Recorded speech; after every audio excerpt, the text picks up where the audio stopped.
नमस्कार दोस्तों, आप सभी का स्वागत है हमारे यूट्यूब चैनल पर। तो आज हम कृषि पर्यवेक्षक परीक्षा 2018 जो 3 मार्च 2019 को एग्ज़ाम हुआ था, वो एग्ज़ाम आपके सामने लेके आए हैं और उसको पूरी तरह से डिस्कस करेंगे। उसके अंदर जितने भी क्वेश्चन आए हैं उनसे संबंधित कौन कौन से क्वेश्चन हैं या आगामी एग्ज़ाम के अंदर कौन से क्वेश्चन आ सकते हैं, उन पे अपने चर्चा करेंगे। तो चलिए दोस्तों, शुरुआत करते हैं। पहला क्वेश्चन है, जो क्वेश्चन है हमारे पास कि भारत में किस फल का सबसे ज़्यादा उत्पादन होता है। यानी कि भारत के अंदर सबसे ज़्यादा उत्पादन है वो कौन से फल का होता है। तो ऑप्शन दिए थे अमरूद, केला, अनार और आंवला। तो यानी कि भारत में सबसे ज़्यादा उत्पादन होता है वो कौन से फल का होता है, केला का होता है। तो यहाँ पर हमारा उत्तर क्या हो जाएगा, बी नंबर हो जाएगा। तो भारत में सर्वाधिक उत्पादन की अगर बात करें तो केला है, और क्षेत्रफल की अगर बात करेगा तो क्षेत्रफल में हमारा पहला स्थान रखने वाला फल है आम। और उत्पादकता के बारे में अगर पूछे कि भारत के अंदर सबसे ज़्यादा उत्पादकता है वो सबसे ज़्यादा कौन से फल की है, तो सबसे ज़्यादा उत्पादकता की अगर बात करें तो सबसे ज़्यादा उत्पादकता है वो किसकी है, पपीता की है। नेक्स्ट क्वेश्चन पे चलते हैं। 2 नंबर क्वेश्चन की अगर बात करें तो 2 नंबर क्वेश्चन आया था, गरीब आदमी का संतरा किसे कहा जाता है। यानी कि गरीब आदमी का संतरा यानी पुअर मैन ऑरेंज किसे कहा जाता है। तो ऑप्शन थे आलू, काशीफल, टमाटर और मटर। तो गरीब आदमी का संतरा है वो किसे कहा जाता है, टमाटर को कहा जाता है। टमाटर को गरीब आदमी का संतरा भी कहा जाता है, इसके अलावा वुल्फ एप्पल भी कहा जाता है। और क्या कहा जाता है इसे, वुल्फ एप्पल भी कहा जाता है। तो ये भी हमें ध्यान रखना है। तो यानी कि गरीब आदमी का संतरा और वुल्फ एप्पल किसे कहा जाता है, टमाटर को। नेक्स्ट क्वेश्चन की बात करते हैं। नेक्स्ट क्वेश्चन आया था, विंटर चेरी के नाम से कौन सा औषधीय पादप जाना जाता है। यानी कि इनमें से कौन सा औषधीय पादप है जिसे अपने क्या विंटर चेरी के नाम से भी जानते हैं। तो यहाँ पे ऑप्शन थे गुलाब, लिली, चांदनी और अश्वगंधा। तो बाकी अगर तीनों की बात करें तो इसको थोड़ा सा अपने हिसाब से सोचे तो ये तीनों ही क्या है, पुष्पीय पादप हैं। औषधीय गुण तो रखते हैं परंतु है क्या, ये मुख्य रूप से अगर बात करें तो ये तीनों के तीनों क्या है, फ्लोर है। और यहाँ पर औषधीय पादप की बात करें तो यहाँ पर हमारे पास अश्वगंधा है। तो अश्वगंधा को क्या है, विंटर चेरी के नाम से भी जाना जाता है। नेक्स्ट क्वेश्चन की बात करते हैं। नेक्स्ट क्वेश्चन अपना कौन सा था, तो नेक्स्ट क्वेश्चन था, ग्लेडियोलस फूल को क्या कहते हैं। अब ग्लेडियोलस फूल की बात करें तो यहाँ पर क्या है, थोड़ा सा क्वेश्चन की बात करें, हटा नहीं था ये क्वेश्चन, परंतु यहाँ पर ग्लेडियोलस फूल की जगह क्या है, पुष्पक्रम लिखा होता तो अच्छा रहता, क्योंकि पुष्पक्रम ही होता है। तो ग्लेडियोलस के पुष्पक्रम को क्या कहते हैं, तो ग्लेडियोलस के पुष्पक्रम को क्या कहा जाता है, स्पाइक कहा जाता है। गेहूं का पुष्पक्रम होता है उसे भी क्या कहा जाता है, स्पाइक कहा जाता है। और ग्लेडियोलस के पुष्पक्रम को भी क्या कहा जाता है, स्पाइक कहा जाता है। नेक्स्ट क्वेश्चन की बात करें कि नेक्स्ट क्वेश्चन कौन सा आया था, तो नेक्स्ट क्वेश्चन आया था, हेड किस फसल का आर्थिक भाग है। हेड पूछा था उन्होंने, किस फसल का आर्थिक भाग है। तो हेड हमें पता है कौन सी फसल का आर्थिक भाग होता है, पत्ता गोभी का। ठीक है, ये क्वेश्चन में ऑप्शन थे वो इंग्लिश और हिंदी में अलग अलग थे, इस कारण इस क्वेश्चन को बाद में हटा दिया गया था।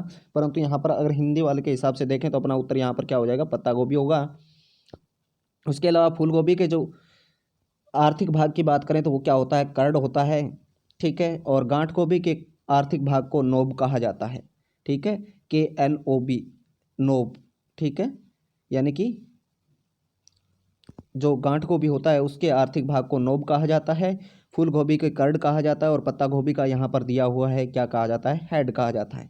नेक्स्ट क्वेश्चन की बात करें। नेक्स्ट क्वेश्चन आया था, खीरा वर्गीय फसलों में, जो खीरा वर्गीय फसलें होती है या अपने कहते हैं कद्दू वर्गीय सब्जियां होती है, खीरा वर्गीय फसलों में पादप हार्मोन सेक्स फॉर्म बदलने के लिए कब छिड़काव करते हैं। यानी कि उनके अंदर जो मादा और नर पादप होते हैं उनको बढ़ाने के लिए कब उनके अंदर छिड़काव किया जाता है, तो कौन सी अवस्था पे किया जाता है। तो हमें ध्यान रखना है यहाँ पर कौन सी अवस्था करते हैं, जब उनके अंदर क्या है 2 से 4 पत्तियां विकसित हो जाती है उस समय उनके अंदर क्या है, पादप हार्मोन का छिड़काव करना चाहिए।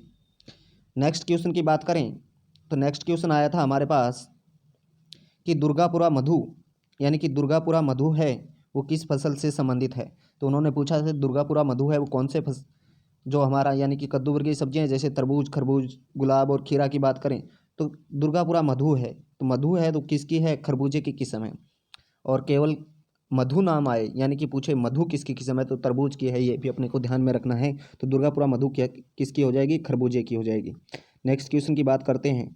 नेक्स्ट क्वेश्चन में पूछा था, अंगूर में संधाई की कौन सी विधि सर्वाधिक उत्पादन प्राप्त होता है। अंगूर में यानी कि कौन सी विधि का प्रयोग करें संधाई के लिए जिससे क्या है हमें सबसे ज़्यादा उत्पादन मिले। ऑप्शन हमारे पास थे पंडाल, निफिन, शीर्ष और टेलीफोन विधियाँ। अब देखिए यहाँ पर अंगूर के अंदर सर्वाधिक उत्पादन होता है वो किसके द्वारा होता है? एक विधि होती है जिसका नाम होता है टेटुरा ट्रेलिस। कौन सी विधि होती है? टेटुरा ट्रेलिस। तो सर्वाधिक उत्पादन होता है वो कौन सी विधि के द्वारा होता है? टेटुरा ट्रेलिस विधि के द्वारा होता है।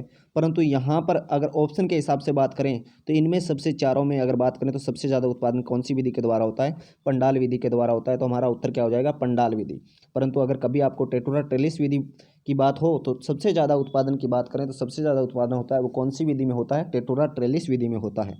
नेक्स्ट क्वेश्चन की बात करते हैं। नेक्स्ट क्वेश्चन, राजस्थान के किन जिलों में किन्नू का उत्पादन अधिकतम होता है?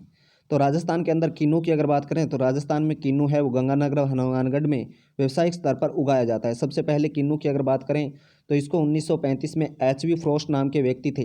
कौन थे? एच.वी. फ्रॉस्ट नाम के व्यक्ति थे। उन्होंने यूएसए के अंदर इसको विकसित किया था किन्नू को।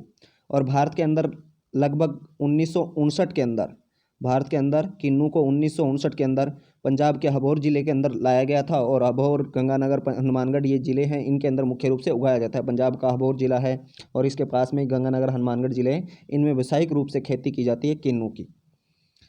तो नेक्स्ट क्वेश्चन पे अपने बात करते हैं। नेक्स्ट क्वेश्चन क्या आया था? तो 9 नंबर तक क्वेश्चन अपने कर लिए हैं। नेक्स्ट क्वेश्चन 10 नंबर क्वेश्चन आया था कि खजूर में प्रसारण किसके द्वारा होता है? खजूर के अंदर यानी कि प्रवर्धन की विधि है वो कौन सी है? ऑप्शन दिया था सुकर्स। सुकर्स नहीं होता, ये सक्कर्स होता है, परंतु ऑप्शन में ये लिखा हुआ था। दूसरा था बीज और तीसरा था तने के बिना या ऑफशूट और कोई नहीं।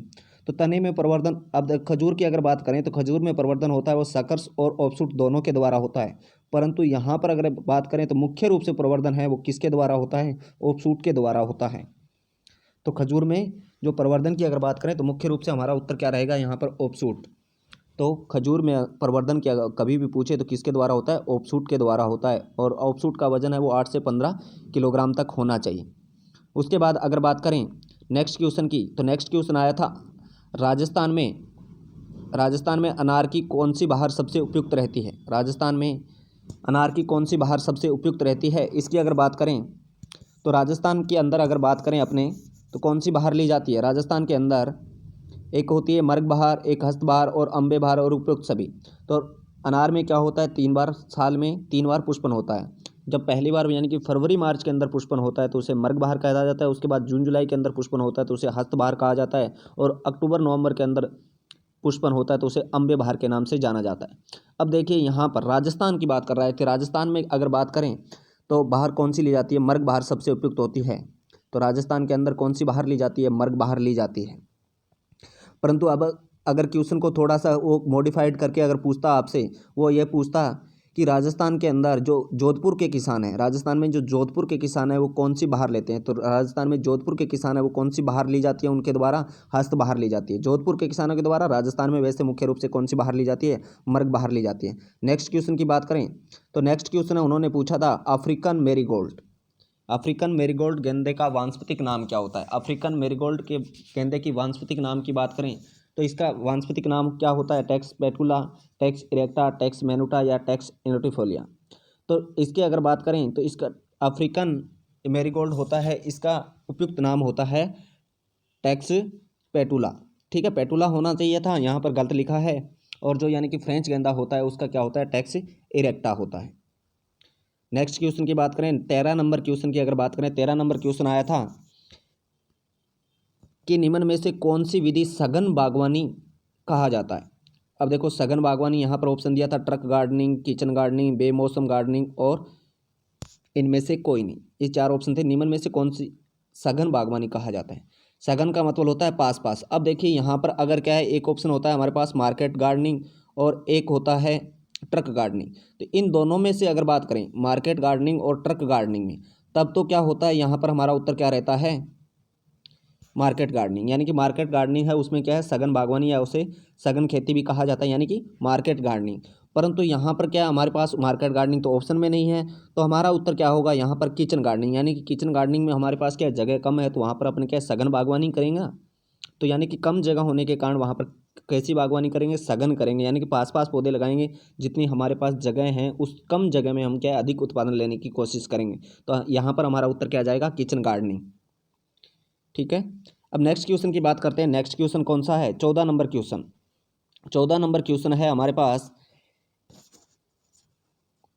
चूर्णी फफूंद कौन से फल की प्रमुख व्याधि है, यानी कि पाउडरी मिल्ड्यू है वो मुख्य रूप से कौन से फल में लगती है। ऑप्शन थे हमारे पास आम, बेर, अंगूर और उपरोक्त सभी। अब देखिए आम के अंदर आम की प्रमुख व्याधि भी कौन सी है, पाउडरी मिल्ड्यू है या चूर्णी फफूंद है। बेर की भी प्रमुख व्याधि है वो कौन सी है, चूर्णी फफूंद है। और एक ऑप्शन था हमारे पास अंगूर। तो अंगूर में मुख्य रूप से अगर बात करें तो मुख्य रूप से क्या है, तुलासीता रोग लगता है या डाउनी मिल्ड्यू लगता है। परंतु यहाँ पर चौथा ऑप्शन था उपरोक्त सभी। तो आम की भी प्रमुख बीमारी है, बेर की भी प्रमुख बीमारी है, और अंगूर में दूसरे नंबर पर सबसे ज़्यादा लगने वाली बीमारी भी कौन सी है, पाउडरी मिल्ड्यू है। तो यहाँ पर हमारा उत्तर क्या हो जाएगा, उपरोक्त सभी। तो आम, बेर और अंगूर में मुख्य रूप से चूर्णी फफूंद लगता है। नेक्स्ट क्वेश्चन की बात करें, नेक्स्ट 15 नंबर क्वेश्चन था, सिंदूरी किसकी किस्म है। अब देखिए सिंदूरी किस्म ये काफ़ी चर्चा में रहा था क्वेश्चन। इसके अंदर सिंदूरी किसकी किस्म है, अमरूद, अनार और पपीता। अब देखिए अनार की भी किस्म है, अनार के अंदर यानी कि सिंदूरी किस्म है, या जिसे क्या है भगवा के नाम से जाना जाता है। ठीक है, सिंदूरी या भगवा के नाम से जाना जाता है। अब देखिए यहाँ पर उसके अलावा आम के अंदर यानी कि आम की भी एक कल्टीवर वैरायटी है जो राजस्थान में कई स्थानों पर उगाई जाती है। तो यहाँ पर क्या है, दो ऑप्शन थे, इस कारण इस क्वेश्चन को हटा दिया गया था। तो सिंदूरी किस्म है वो क्या है, अनार और आम की दोनों की किस्में हैं। नेक्स्ट क्वेश्चन की बात करते हैं अपने। नेक्स्ट क्वेश्चन क्या आया था, आम का सर्वाधिक उत्पादन कौन से राज्य में होता है। नेक्स्ट क्वेश्चन था आम का सर्वाधिक उत्पादन है वो कौन से राज्य में होता है, तमिलनाडु, महाराष्ट्र, उत्तर प्रदेश और आंध्र प्रदेश। तो आम का सर्वाधिक उत्पादन की अगर बात करें तो सर्वाधिक उत्पादन होता है वो कहाँ पे होता है, उत्तर प्रदेश के अंदर होता है। सर्वाधिक उत्पादन है वो कहाँ पे होता है, उत्तर प्रदेश में होता है। नेक्स्ट क्वेश्चन की बात करें, गुलाब की खेती के क्षेत्र में यानी कि गुलाब जहाँ पर उगाया जाता है में छंटाई का समय कौन सा है। तो यहाँ पर प्रूनिंग का समय पूछा था उन्होंने, गुलाब के अंदर प्रूनिंग है वो कौन से। तो गुलाब में जो प्रूनिंग होती है वो मुख्य रूप से क्या है, अक्टूबर से लेकर जनवरी तक की जाती है। ठीक है, तो यहाँ पर ऑप्शन की अगर बात करें, ऑप्शन अक्टूबर, नवंबर, दिसंबर, जनवरी, जुलाई, अगस्त और नवंबर, दिसंबर। तो बोर्ड ने यहाँ पर इसका उत्तर क्या माना था, अक्टूबर, नवंबर माना था। ठीक है, अलग अलग स्थानों पर अगर बात करें, जैसे मुख्य रूप से गुलाब राजस्थान के अंदर क्या है, गुलाब अजमेर के अंदर उगाया जाता है, तो वहाँ पर मुख्य रूप से जो प्रूनिंग की क्रिया है वो कहाँ कब की जाती है, अक्टूबर, नवंबर में की जाती है। ठीक है, जैसे हमारे बात करें हनुमानगढ़, गंगानगर के अंदर भी क्या है, गुलाब को उगाया जाता है, तो वहाँ पर जो क्रिया है वो कब की जाती है, दिसंबर, जनवरी के अंदर की जाती है, या नवंबर, दिसंबर में की जाती है। तो यहाँ पर बोर्ड ने उत्तर माना था अक्टूबर से नवंबर। वैसे क्या होता है, अक्टूबर से लेकर जनवरी तक क्या है, इसकी प्रूनिंग का उपयुक्त समय होता है। नेक्स्ट बात करें नेक्स्ट क्वेश्चन की, तो नेक्स्ट क्वेश्चन क्या आया था हमारे पास, नेक्स्ट क्वेश्चन है, जैम बनाने के लिए कौन सा फल उपयुक्त रहता है। जैम बनाने के लिए कौन सा फल उपयुक्त रहता है, केला, अनानास, अमरूद और मीठी नारंगी। अब देखो जैम बनाने के लिए अपने क्या करते हैं, मुख्य रूप से यहाँ पर अगर ऑप्शन हमारे पास एप्पल या सेब होता तो अपने जल्दी से झट से उत्तर कर देते थे उसका। परंतु यहाँ पर ऑप्शन आए केला, अनानास, अमरूद और मीठी नारंगी। अब मुख्य रूप से क्या है, अगर बात करें तो जैम होता है वो क्या है, मीठे फलों से बनाया जाता है या फिर उनके यानी कि गुद्देदार फलों से बनाया जाता है। तो यहाँ पर ऑप्शन के हिसाब से बात करें तो इसका उत्तर क्या होना चाहिए था, केला होना चाहिए। तो परंतु इसको क्या है, बाद में बोर्ड ने इस क्वेश्चन को डिलीट कर दिया था। ठीक है, परंतु ऑप्शन के हिसाब से बात करें तो इसका उत्तर क्या है, केला हो सकता है। नेक्स्ट क्वेश्चन की बात करते हैं। नेक्स्ट क्वेश्चन हमारे पास आया था, निम्न में से कौन सा फल विटामिन सी का सबसे अच्छा स्रोत है, यानी कि विटामिन सी का सबसे अच्छा स्रोत है, आंवला, बारबाडेस, चेरी, अमरूद और नींबू। अब देखो विटामिन सी के सभी अच्छे स्रोत हैं। आंवला है उसके अंदर भी विटामिन सी है, वो लगभग 600 मिलीग्राम के आसपास पाया जाता है। 100 ग्राम की अगर बात करें, 100 ग्राम में लगभग क्या है, 600 मिलीग्राम के आसपास पाया जाता है। उसके अलावा बारबाडेस चेरी की बात करें तो इसमें भी 1400 लेकर 1600 मिलीग्राम के आसपास पाया जाता है। अमरूद है, अमरूद में भी लगभग क्या है, 300 मिलीग्राम के आसपास क्या है, विटामिन सी पाया जाता है। नींबू वर्गीय फलों की बात करें तो इनमें भी लगभग क्या है, 160 मिलीग्राम के आसपास विटामिन सी पाया जाता है। परंतु उन्होंने पूछा है कि सबसे अच्छा स्रोत कौन सा है, तो सबसे ज़्यादा विटामिन सी जिसमें होगा वही क्या होगा, सबसे अच्छा स्रोत है। सबसे ज़्यादा विटामिन सी है वो किस में पाया जाता है, बारबाडेस चेरी में पाया जाता है, जिसमें लगभग 1400 से लेकर 1600 मिलीग्राम क्या है, विटामिन सी पाया जाता है। अब देखिए आगे बात करते हैं नेक्स्ट क्वेश्चन की। तो नेक्स्ट क्वेश्चन था दोस्तों, आम की बोनी किस्म कौन सी है। बहुत ही सिंपल सा क्वेश्चन था, आम की बोनी किस्म कौन सी है। तो आम की बोनी किस्म दशहरी, केसर, नीलम और आम्रपाली। तो आम की बोनी किस्म कौन सी है, आम्रपाली है। इसके अलावा अभी बात करें, राजस्थान के अंदर एक पेटेंट वैरायटी निकली है जिसका नाम है सदाबहार। ठीक है, ये भी आम की क्या है, बोनी किस्म है। सदाबहार वैरायटी है, ये भी आम की क्या है, बोनी किस्म है। और ये क्या है, कोटा के किसान है कृष्ण सुमन, उन्होंने विकसित की है। और राजस्थान की पहली पेटेंट वैरायटी कौन सी है, सदाबहार। अब देखिए नेक्स्ट क्वेश्चन पे चलते हैं, क्वेश्चन नंबर 21 पे।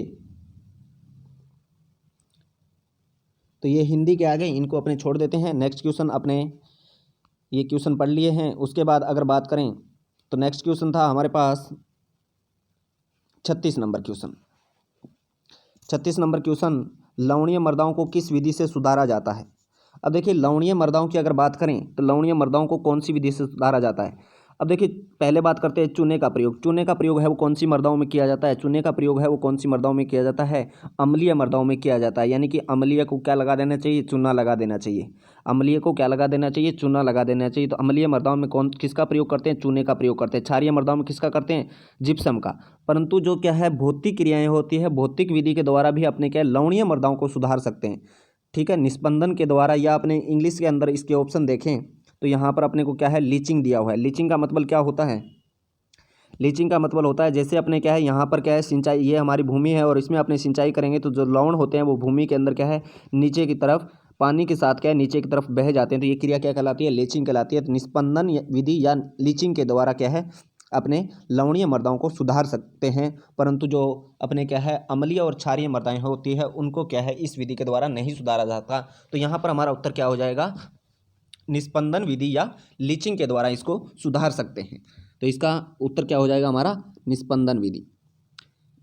ठीक है दोस्तों, नेक्स्ट क्वेश्चन पे चलते हैं। नेक्स्ट क्वेश्चन क्या था हमारे पास, नेक्स्ट क्वेश्चन था कि जलवायु परिवर्तन से क्या अभिप्राय है।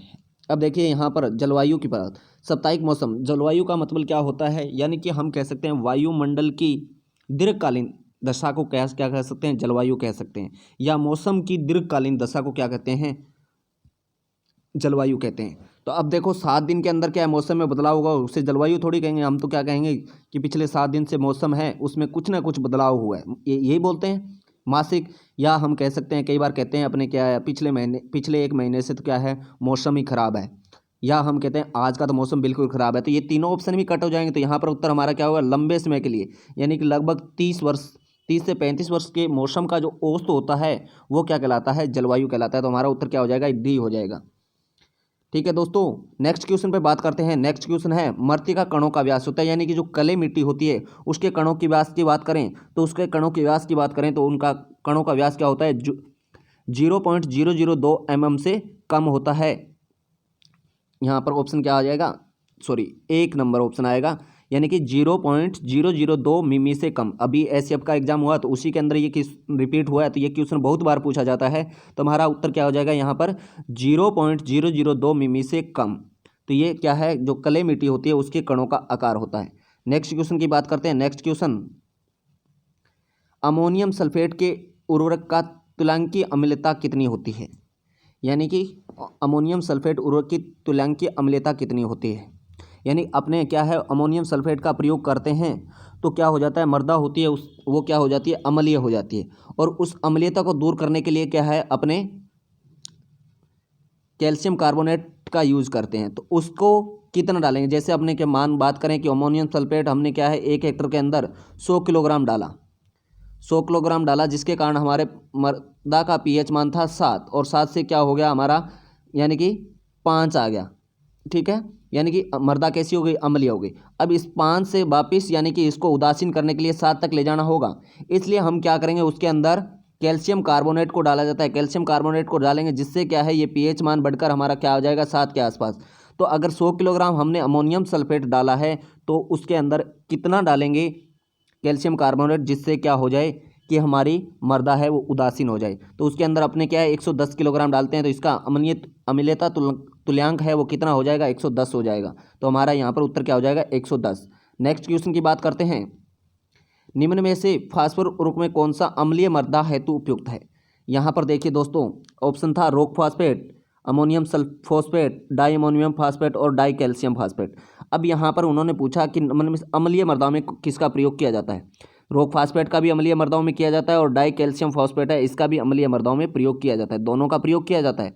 परंतु अगर वो क्या आपसे पूछता कि निम्न में से, इस क्वेश्चन को बाद में हटा दिया गया था फिर, परंतु अपने क्या है चर्चा कर लेते हैं अगर क्यों हटाया गया तो ये भी कि निम्न में से कौन सा है, उन्होंने पूछा कि अम्लीय मृदा में प्रयोग करते हैं, तो अम्लीय मृदा में रॉक फास्फेट का भी प्रयोग करते हैं और डाई कैल्शियम फास्फेट का भी प्रयोग करते हैं। तो जहाँ पर क्या है अधिक अम्लीय मृदाएं होती है, यानी कि अधिक अम्लीय मृदाओं की बात करें तो वहाँ पर किसका प्रयोग करते हैं, रॉक फास्फेट का प्रयोग करते हैं, और हल्की अम्लीय मृदाएं होती है तो वहाँ पर किसका प्रयोग करते हैं, डाई कैल्शियम फॉस्फेट का करते हैं। तो वो आपसे पूछता कि अगर जहाँ पर अधिक अम्लीय मृदाएं हैं तो वहाँ पर हमारा उत्तर क्या होता है, रॉक फास्फेट, और अगर पूछता कि कम अम्लीय मृदाओं के लिए तो किसका, डाई कैल्शियम फास्फेट का, इसलिए क्वेश्चन को हटाया गया था। नेक्स्ट क्वेश्चन की बात करते हैं, क्वेश्चन नंबर 41, निम्न में से कौन सा द्विवर्षीय खरपतवार का उदाहरण है। तो यहाँ पर देखिए साइनोडैक्टाइलम, साइप्रस रोटेंडस, अविना फिटवा, इकोरियम वेंटिवर्स, तो ये सारे के सारे क्या है, इसमें ऑप्शन ही गलत थे, तो इस कारण इस क्वेश्चन को हटा दिया गया था। ठीक है, यहाँ पर ये जो कांसनी का शायद बॉटनिकल नेम लिखना चाहता था वो गलती से और ही कुछ लिख दिया उसने, ये ऐसा कोई बॉटनिकल नेम नहीं होता है। ठीक है, तो ये क्वेश्चन भी हटा दिया गया था। काफ़ी क्वेश्चन हटे थे इस एग्जाम में। अब देखिए नेक्स्ट क्वेश्चन की बात करते हैं। नेक्स्ट क्वेश्चन 42 नंबर की बात करते हैं। कम सांद्रता में एट्राजिन का छिड़काव करने पर प्रकाश के वाष्पोत्सर्जन के रूप में कार्य करता है, यानी कि क्या कैसे कार्य करता है, किस रूप में कार्य करता है। तो यानी कि जो एट्राजिन है वैसे तो क्या खरपतवारनाशी होता है, परंतु इसका अगर प्रयोग करें तो ये क्या करता है, ये क्या कार्य करता है, यानी कि रंध्र बंद कर देता है, स्टोमेटा होता है उनको क्या क्लोज करने का कार्य करता है। तो यहाँ पर हमारा उत्तर क्या हो जाएगा, डी हो जाएगा। नेक्स्ट क्वेश्चन की बात करते हैं। नेक्स्ट क्वेश्चन है आलू की सुषुप्तता यानी कि डोरमेंसी होती है उसको तोड़ने के लिए किस रसायन का प्रयोग किया जाता है। आलू में सुषुप्त अवस्था को दूर करने के लिए काम आने वाले रसायन में निम्न में से कौन सा है, यूरिया, एग्लोल, थायो यूरिया और एरिटोन। तो यहाँ पर यानी कि आलू की डोरमेंसी को तोड़ने के लिए किसका प्रयोग किया जाता है, थायो यूरिया का प्रयोग किया जाता है। नेक्स्ट क्वेश्चन की बात करें 44, निम्न में से कौन से प्रकार के उर्वरक सामान्यतः भारत में विदेश से निर्यात करते हैं। तो ये क्वेश्चन भी क्या हो गया था, डिलीट हो गया था। क्यों हो गया था, देखिए यहाँ पर ऑप्शन की बात करें तो ऑप्शन दिया था नत्रजन वाले उर्वरक। तो भारत में क्या है, नत्रजन नाइट्रोजन के अच्छे स्रोत है, यहाँ पर नाइट्रोजन भारत के अंदर इतनी पूर्ति की जाती है कि जितना उत्पादन होता है उसके भारत के अंदर उतनी ही खपत हो जाती है। फास्फोरस की बात करें तो फास्फोरस वाले भी जितने उर्वरक हैं उनके यानी कि जितना उत्पादन होता है तो भारत में लगभग क्या है उतनी खपत भी हो जाती है। दूसरा अगर थोड़ा बहुत क्या है अपने को बाहर से क्या है आयात करना पड़ता है, न कि अपने निर्यात करते हैं, बाहर से अपने क्या है लेके ही आते हैं न कि बेचते हैं। दूसरी बात करें पोटास वाले उर्वरक, तो भारत के अंदर क्या पोटास के कहीं भी स्रोत नहीं है, तो भारत में क्या है पोटास जो उर्वरक है उन सभी का क्या किया जाता है, आयात किया जाता है न कि निर्यात किया जाता है। तो इस कारण ये क्वेश्चन हट गया था, आयात लिखना था, यहाँ पर निर्यात लिख दिया गया। तो जो पोटास वाले उर्वरक है उनका क्या किया जाता है, भारत में आयात किया जाता है न कि निर्यात किया जाता है। तो इस क्वेश्चन को भी हटा दिया गया था। नेक्स्ट क्वेश्चन की बात करें, नेक्स्ट क्वेश्चन था सिंगल सुपर फास्फेट में सल्फर का अंश कितना होता है या कितना प्रतिशत होता है, सल्फर कितना प्रतिशत होता है। सिंगल सुपर फास्फेट की बात करें एसएसपी की, एसएसपी के अंदर पहले फास्फोरस की बात करें तो फास्फोरस क्या होता है 16% होता है, 16 से लेकर 18% के आसपास होता है। परंतु उन्होंने पूछा है कि इसके अंदर क्या है सल्फर का बात बताइए, तो सल्फर होता है वो क्या होता है 12। ठीक है, वैसे क्या होता है 12.5 होता है, तो यहाँ पर उसके आसपास हमारा उत्तर क्या हो जाएगा 12 हो जाएगा। राउंड फिगर में अगर बात करें तो 12 हो जाएगा, तो हमारा उत्तर क्या हो जाएगा यहाँ पे 12। ठीक है, ये क्वेश्चन भी काफ़ी बार रिपीट हो चुका है, कई एग्जामों में पूछा जा चुका है। नेक्स्ट क्वेश्चन की बात करें तो यहाँ पर देखिए नेक्स्ट क्वेश्चन था राजमा की फसल के लिए नाइट्रोजन की मात्रा प्रति हेक्टर यानी कि किलोग्राम में प्रति हेक्टर कितने। देखिए राजमा के बारे में जब भी आएगा तो राजमा में क्या होता है सामान्यतः अगर बात करें तो अपने जितने भी क्या है नाइट्रोजन स्थिरीकरण वाले फसलें हैं, जैसे अगर बात करें चना है, मूंग है, मोट, उनमें सभी में लगभग 20 से 30 किलोग्राम के आसपास क्या है नाइट्रोजन डालते हैं, प्रति हेक्टर देते हैं। यानी जितनी भी लेग्यूम क्रॉप है उनके अंदर क्या है 20 से 30 किलोग्राम नाइट्रोजन प्रति हेक्टर डाला जाता है। परंतु राजमा एकमात्र ऐसी फसल है जो क्या नहीं करती है, नाइट्रोजन का स्थिरीकरण नहीं करती है। तो नाइट्रोजन का स्थिरीकरण नहीं करती है तो इसका मतलब क्या है अपने उसको क्या अधिक मात्रा में नाइट्रोजन डालने की आवश्यकता होगी। तो इसके अंदर क्या है उत्तर हमारा क्या रहेगा 110 से 120 किलोग्राम नाइट्रोजन। ठीक है, तो ये क्वेश्चन भी हमारा क्या रहेगा उत्तर इसका 110 से 120 किलोग्राम रहेगा। नेक्स्ट क्वेश्चन की बात करते हैं। नेक्स्ट क्वेश्चन है खरपतवार नियंत्रण हेतु ब्राउन मैन्यूरिंग जो एक विधि है कौन सी फसल में सामान्यतः अपनाई जाती है। खरपतवार नियंत्रण में ब्राउन मैन्यूरिंग जो एक विधि है कौन सी फसल में अपनाई जाती है, मक्का, गन्ना, गेहूं और धान। इसका उत्तर क्या रहेगा धान की सीधी बुआई। ब्राउन मैन्यूरिंग क्या होता है अपने क्या है ज़्यादातर सीधी बुआई करते हैं, तब क्या है पहले धान के अंदर धान का जो खेत जहाँ पर हमने क्या है धान की बुआई करनी है वहाँ पर क्या करेंगे पहले अपने जो हरी खाद की फसलें होती है जैसे सनई ढैंचा उनको उगा देते हैं। और उसके बाद क्या है उन फसलों पर जब यानी कि उन पुष्पन की अवस्था आए तो उनके ऊपर क्या है किसी खरपतवारनाशी का छिड़काव कर देते हैं। खरपतवारनाशी का छिड़काव कर देते हैं जिससे क्या है वो फसलें क्या है जल जाती है और भूमि के ऊपर उनकी एक परत बन जाती है। ऊपर परत बनने के कारण क्या है वहाँ पर खरपतवार नहीं उग पाते। तो वो क्या है विधि क्या कहलाती है, ब्राउन मैन्यूरिंग विधि कहलाती है, जो खरपतवार के अंदर क्या है काम में ली जाती है। नेक्स्ट क्वेश्चन की बात करें, 1 हेक्टर सेमी पानी के बराबर होता है। तो 1 हेक्टर सेमी पानी के बराबर होता है तो वो लगभग कितना होता है, 1 लाख लीटर के आसपास होता है। तो हमारा उत्तर यहाँ पर क्या होगा, 1 लाख लीटर के बाद। तो ये जो ऊपर वाला एक ब्राउन मैन्यूरिंग है, 1 हेक्टर सेमी पानी है, ये कैसे निकालते हैं ये अपने नेक्स्ट वीडियो के अंदर बात करेंगे। एक वीडियो लेके आएंगे जिसके अंदर सारे जो यानी कि इस प्रकार के क्वेश्चन है इनको कैसे निकाला जाता है, कैसे कैलकुलेशन किया जाता है, वो सभी अपने एक वीडियो के अंदर बात करेंगे। तो यहाँ पर हमारा उत्तर क्या हो जाएगा, 1 लाख लीटर हो जाएगा। ठीक है, नेक्स्ट क्वेश्चन की बात करते हैं।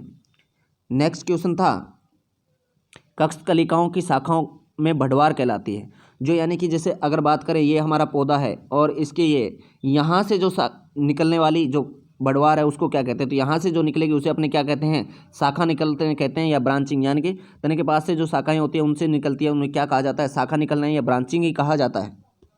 नेक्स्ट क्वेश्चन था अपना संकुल मक्का में प्रमाणित बीज उत्पादन हेतु न्यूनतम पृथक्करण दूरी। संकुल मक्का के अंदर पूछा है और कौन सी दूरी पूछी है, प्रमाणित दूरी पूछी है उन्होंने। यानी कि संकुल मक्का के अंदर अपने क्या है, मक्का एक संकर मक्का होता है और संकुल, तो यहाँ पर संकुल मक्का की बात की है। संकुल मक्का के अंदर जो यानी कि प्रमाणित दूरी होती है वो कितनी रखी जाती है, 200 मीटर रखी जाती है। ठीक है, और अगर वो पूछता कि संकर मक्का के अंदर प्रमाणित बीज उत्पादन, तो हमारा उत्तर क्या हो जाता, 300 मीटर हो जाता। ठीक है, तो यहाँ पर क्या है संकुल मक्का के अंदर क्या है 400-200 रखी जाती है और संकर मक्का के अंदर 600-300 रखी जाती है। ये अपने को ध्यान में रखना है। उसके बाद नेक्स्ट क्वेश्चन की बात करें। नेक्स्ट क्वेश्चन था जियामेज इवर्टा का वानस्पतिक नाम है। जियामेज इवर्टा का मतलब होता है बदलाव करना। तो अपने क्या बताते हैं, यानी कि मक्का का बदलाव करके क्या बनाते हैं, कॉर्न बनाते हैं ना, पॉपकॉर्न, यानी कि पॉपकॉर्न बनाते हैं। इवर्टा का मतलब ही क्या, बदलाव हो जाए, जिसमें बदल जाए जो, वो क्या है, पॉपकॉर्न। तो यानी कि जियामेज इवर्टा का वानस्पतिक नाम क्या है, पॉपकॉर्न। नेक्स्ट क्वेश्चन की बात करते हैं। निम्न में से कौन सा पोषक तत्व क्लोरोफिल का अवयव है। बहुत ही सिंपल क्वेश्चन था। तो निम्न में से कौन सा पोषक तत्व है जो यानी कि क्लोरोफिल का अवयव है, तो कौन सा है, मैग्नीशियम है, वो क्या है, क्लोरोफिल का अवयव है। मैग्नीज होता है वो क्या है, सहायक होता है इसमें, परंतु अवयव की बात करें तो वहाँ पर क्या है, मैग्नीशियम हमारा उत्तर रहेगा। तो क्लोरोफिल के निर्माण में कौन सा अवयव सहायक है, तो मैग्नीशियम हो जाएगा। उसके अलावा नेक्स्ट क्वेश्चन की बात करें। नेक्स्ट क्वेश्चन था अवनालिका क्षरण की बढ़ती हुई अवस्था है।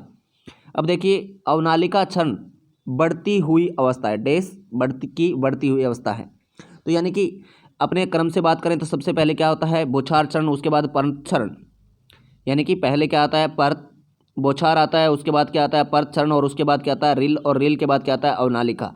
तो रिल की बढ़ती हुई अवस्था कौन सी होती है, अवनालिका होती है। तो हमारा उत्तर यहाँ पर क्या हो जाएगा, रिल क्षरण है यहाँ पर। अवनालिका क्षरण रिल क्षरण की बढ़ती हुई अवस्था है, तो हमारा उत्तर यहाँ पर क्या हो जाएगा, रिल हो जाएगा। ठीक है, नेक्स्ट क्वेश्चन की बात करते हैं। वह पोषक तत्व जो स्टोमेटा की गति और पौधों की कोशिकाओं को बनाए रखता है वो कौन सा होता है। तो यहाँ पर हमारा क्या हो जाएगा, पोटेशियम ये कार्य करता है, स्फीति को बनाए रखने का कार्य, और स्टोमेटा को बंद और खुलने का कार्य है वो कौन नियंत्रित करता है, पोटेशियम होता है हमारा, ये नियंत्रित करता है। ये भी इंपॉर्टेंट क्वेश्चन है, पोषक तत्वों से काफ़ी क्वेश्चन यहाँ पर देखने को मिल रहे हैं अपने को। नेक्स्ट की बात करें, नेक्स्ट है मक्का की 2 पंक्तियों के मध्य उड़द की 1 या 2 पंक्तियां लगाना। उदाहरण है सहचर फसलों का, रक्षक फसलों का, पट्टीदार फसलों का और बहुस्तरीय फसलों का। इस क्वेश्चन को भी डिलीट कर दिया गया था। अब बात करते हैं क्यों किया गया था। देखिए मक्का की 2 पंक्तियों के मध्य उड़द की 1 या 2 पंक्तियां लगाना। अब मक्का की फसल जिसको पानी अधिक चाहिए, उड़द की फसल है उसको पानी कम चाहिए। सहचर फसलें, यहाँ पर इसका उत्तर क्या माना गया था, पहले सहचर फसल माना गया था, परंतु सहचर फसल नहीं होती है।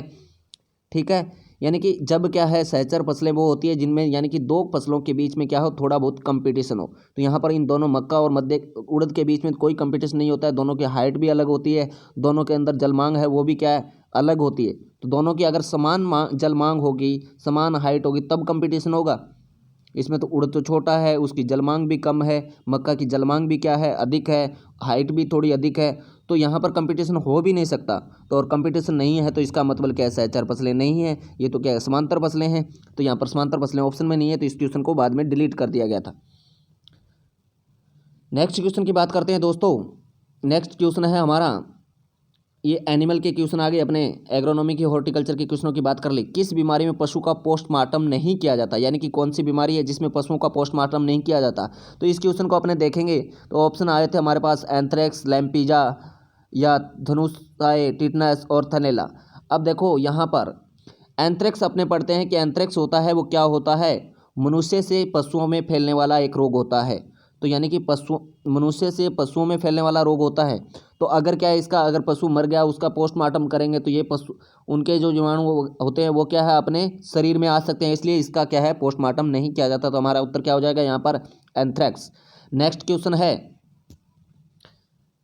क्वेश्चन है दूध में स्ट्रिप कप टेस्ट द्वारा किस बीमारी का पता लगाया जा सकता है। अब देखो दूध में स्ट्रिप कप टेस्ट की बात होगी तो कौन सा है, यहाँ पर हमारा मेस्टाइटिस या इसे थनैला रोग भी कहा जाता है। तो इस टेस्ट के द्वारा क्या है अपने मेस्टाइटिस या फिर अपने क्या है थनैला रोग है उसका पता लगा सकते हैं। तो स्ट्रिप टेस्ट है वो कौन से रोग के लिए किया जाता है, मेस्टाइटिस के लिए किया जाता है। नेक्स्ट क्वेश्चन था, गाय के दूध का पीला रंग होने का कारण क्या होता है, यानी कि गाय का दूध है वो पीला किसके कारण होता है। ऑप्शन दिया था केरेटिन, कैरोटीन, खनिज लवण और लैक्टोज। अब लैक्टोज के कारण क्या होता है, यानी कि दूध के अंदर मीठापन होता है वो किसके कारण होता है, लैक्टोज शर्करा के कारण होता है। केराटिन भी एक प्रकार की प्रोटीन है जो अपने बाल है, नाखून है, इनके अंदर पाई जाती है। परंतु यहाँ पर क्या है, कैरोटीन होगा। गाय के दूध का हल्का पीला रंग होता है वो किसके कारण होता है, कैरोटीन के कारण होता है। तो हमारा उत्तर क्या हो जाएगा, कैरोटीन। अब देखिए नेक्स्ट क्वेश्चन पे बात करते हैं। एनिमल के काफ़ी सिंपल क्वेश्चन आए थे। यहाँ पर अगला क्वेश्चन आया था, राष्ट्रीय डेयरी अनुसंधान केंद्र है। राष्ट्रीय डेयरी अनुसंधान केंद्र सभी को पता है कहाँ पर है, करनाल के अंदर। राष्ट्रीय डेयरी अनुसंधान केंद्र कहाँ पर है, करनाल के अंदर। और राष्ट्रीय डेयरी डेवलपमेंट विकास बोर्ड है वो कहाँ पर है, अपना आनंद गुजरात में है। राष्ट्रीय डेयरी डेवलपमेंट विकास बोर्ड की अगर बात करें तो वो कहाँ पर है, आनंद गुजरात में है। और राष्ट्रीय डेयरी अनुसंधान केंद्र है वो कहाँ पर है, करनाल के अंदर। नेक्स्ट की बात करें, नेक्स्ट कौन सा है, दूध में उपस्थित वसा का पता किस विधि के द्वारा लगाया जाता है। तो यहाँ पर क्या है, दूध में उपस्थित वसा का पता लगाने के लिए कौन सा परीक्षण करते हैं, गर्बर परीक्षण करते हैं। कौन सा परीक्षण किया जाता है, गर्बर। ठीक है, गड़बड़ नहीं करनी है अपने को, क्या करना है, गर्बर करना है। नेक्स्ट की बात करें, नेक्स्ट क्वेश्चन, टोंड दूध में वसा व एसनफ की मात्रा होती है। टोंड दूध होता है उसके अंदर अगर वसा, उसने पूछा है टोंड दूध में वसा और एसनफ का मतलब होता है सॉलिड नॉट फैट। क्या मतलब होता है, सॉलिड नॉट फैट में वसा की मात्रा, यानी कि टोंड दूध की बात कर रहा है। तो टोंड दूध की अगर बात करें तो ऑप्शन दिया उन्होंने 3.0, 8.5, 1.5 और 9.9%, 2.5 व 8.7%, 4.5 और 9.5%। तो यहाँ पर टोंड दूध की अगर बात करें तो टोंड दूध के अंदर जो वसा की मात्रा होती है वो 3.0 होती है, और एसनफ होता है वो क्या होता है, 8.5% होता है। तो हमारा उत्तर क्या हो जाएगा, 1 नंबर उत्तर हो जाएगा। नेक्स्ट क्वेश्चन की बात करते हैं। नेक्स्ट क्वेश्चन है, भेड़ में समागम, इसको अपने क्या है इंग्लिश वाली चीज़ें हैं उनको साथ में देखते रहेंगे तो अच्छा रहेगा। यानी कि मैटिंग की क्रिया, भेड़ में जो मैटिंग की क्रिया है उसको क्या कहते हैं, सर्विंग, टपिंग, कवरिंग या कपलिंग।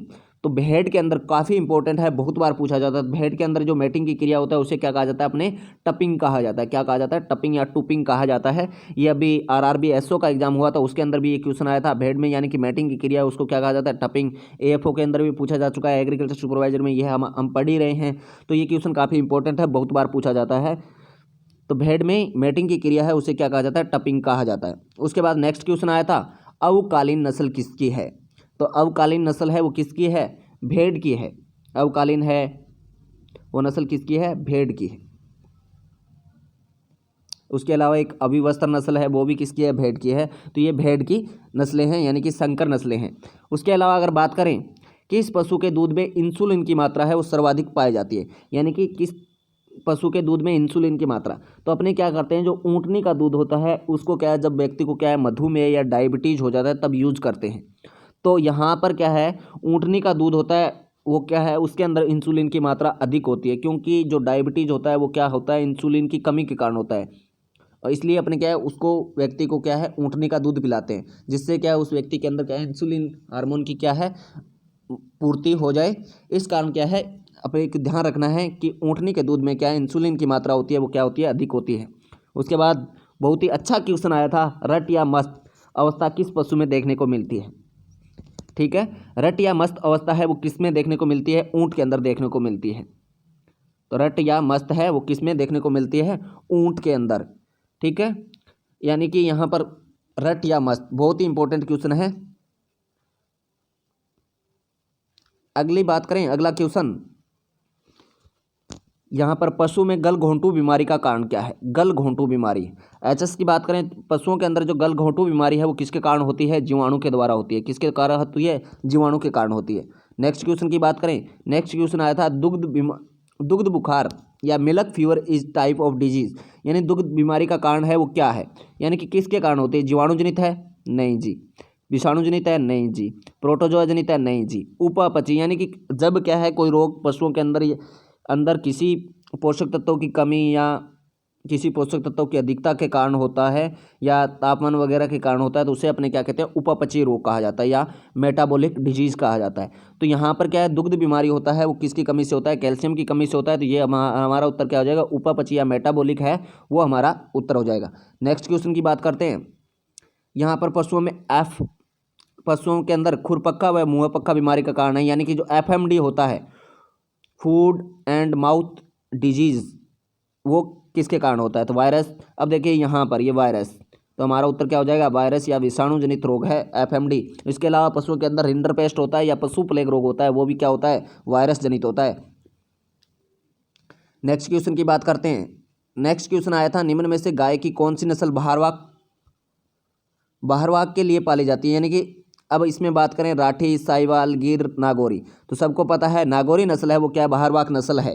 ठीक है, साहिवाल है, गिर है, ये मुख्य रूप से क्या है? यानी कि दुधारू नस्लें हैं। और राठी की अगर बात करें, राठी है वो द्विकाजी नस्ल भी मानी जाती है और दुधारू नस्ल भी मानी जाती है। ठीक है, तो यहाँ पर हमारा उत्तर क्या आ जाएगा? नागौरी है। नागौरी नस्ल है वो क्या है? मुख्य रूप से बहरवाक नस्ल है। नेक्स्ट की बात करें, दंतसूत्र पूछा था कि वयस्क गाय का स्थायी दंतसूत्र क्या होगा? स्थायी दांत, तो हमें पता है एक बात तो यहाँ पर रखनी है कि जो पशु होते हैं उनके अंदर क्या है? कैनाइन दांत नहीं होते हैं। तो एक तो ऐसे ऑप्शन का चयन करना है जिसके अंदर क्या हो? ऊपर वाले और नीचे वाले क्या हो? दोनों दांत, यानी कैनाइन दांत अनुपस्थित हो।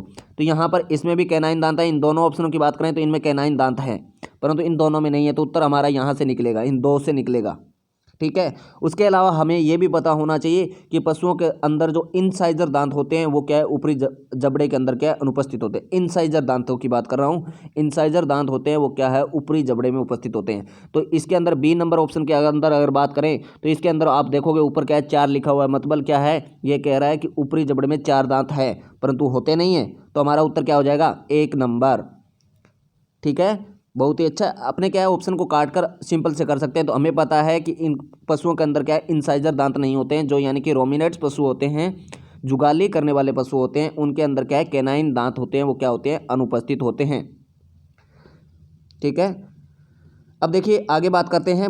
दोस्तों अगर आपको वीडियो अच्छा लग रहा है तो इसको आप शेयर कर दीजिए, लाइक कर दीजिए, कमेंट कर दीजिए और हमारे चैनल को सब्सक्राइब कर लीजिए, जिससे आने वाले जितने भी एग्जाम हैं, अभी तक एग्रीकल्चर के जितने भी एग्जाम हैं, अपने एक एक करके सभी का डिस्कस करेंगे। नेक्स्ट क्वेश्चन की बात करें, नेक्स्ट क्वेश्चन आया था, वसा की मात्रा भैंस की कौन सी नस्ल में सर्वाधिक पाई जाती है? यानी कि भैंस की कौन सी नस्ल है जिसमें सर्वाधिक वसा पाई जाती है? सुरती, मुरा, मेहसाना और भदावरी।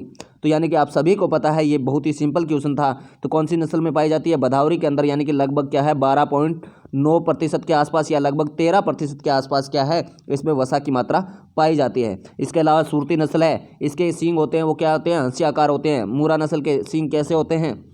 यानी कि जलेबी आकार के होते हैं। तो हमारा यहाँ पर उत्तर क्या हो जाएगा? सबसे ज़्यादा वसा की मात्रा पूछेगा तो हमारा उत्तर क्या हो जाएगा? भदावरी। नेक्स्ट क्वेश्चन की बात करते हैं दोस्तों। नेक्स्ट क्वेश्चन था, निम्न में से कौन सी भैंस की नस्ल नहीं है? ये पूछ रहा है भैंस की नस्ल कौन सी नहीं है। मुरा है, हमें पता है, नीली रावी भी है, ठीक है, जिसकी आंखें क्या है? छोटी छोटी है, जिसे पंजाबी नीली रावी को पंजाबी भैंस भी कहा जाता है। सूरती अभी बात की थी, ये भी भैंस की नस्ल है। तो यानी कि यहाँ पर अपना उत्तर क्या हो जाएगा? राठी।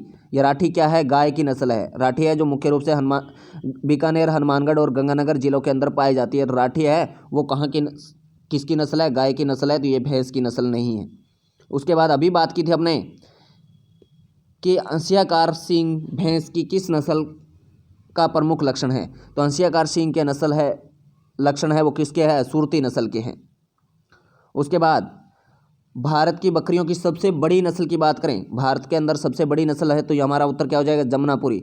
जमुनापुरी नस्ल है वो सबसे बड़ी नस्ल है। और इसके अलावा इसके जो कान होते हैं वो काफ़ी लंबे लटके हुए होते हैं, यानी कि जैसे घड़ी का पेंडुलम होता है, अपने घड़ी के अंदर नीचे पेंडुलम लटका हुआ होता है, ठीक उसी प्रकार इसके कान क्या है, लगभग 25 सेंटीमीटर के आसपास लंबे लटके हुए कान पाए जाते हैं। वो भी किस नस्ल के हैं, जमुनापुरी के। कई बार पूछा जाता है रोमन नाक विशेषता है, वो भी किसकी है, जमुनापुरी की। तो ये बहुत ही इंपॉर्टेंट नस्ल है बकरी की जमुनापुरी, यहाँ से बहुत बार क्वेश्चन आता है। उसके यहाँ पर एक नाम लिखा हुआ है झकराना, इसे राजस्थान में दूध की रानी कहा जाता है। झकराना को क्या कहा जाता है, राजस्थान में दूध की रानी किसे कहा जाता है, झकराना को। और यहाँ पर पूछा कि भारत की बकरियों की सबसे बड़ी नस्ल है तो कौन सी है, हमारी जमुनापुरी। नेक्स्ट क्वेश्चन की बात करते हैं दोस्तों। नेक्स्ट क्वेश्चन है राष्ट्रीय बकरी अनुसंधान केंद्र। तो राष्ट्रीय बकरी अनुसंधान केंद्र है वो अविकानगर, गजनेर, महेंद्रगढ़ और मखदूम। तो हमें पता है राष्ट्रीय बकरी अनुसंधान केंद्र है वो कहाँ पर है, मखदूमफरा उत्तर प्रदेश के अंदर है। कहाँ पर है, मखदूमफरा उत्तर प्रदेश के अंदर है। तो ये भी हमारा क्वेश्चन हो गया। नेक्स्ट क्वेश्चन की बात करें तो ये हमारे क्या है, एग्रीकल्चर के जो क्वेश्चन आए थे वो हमारे दोस्तों कंप्लीट हो चुके हैं। अगर आपको वीडियो अच्छा लगा तो लाइक करें, अगर अच्छा नहीं लगा तो डिसलाइक करें। जय हिंद, जय भारत। फिर मिलते हैं नेक्स्ट वीडियो के अंदर जल्द ही।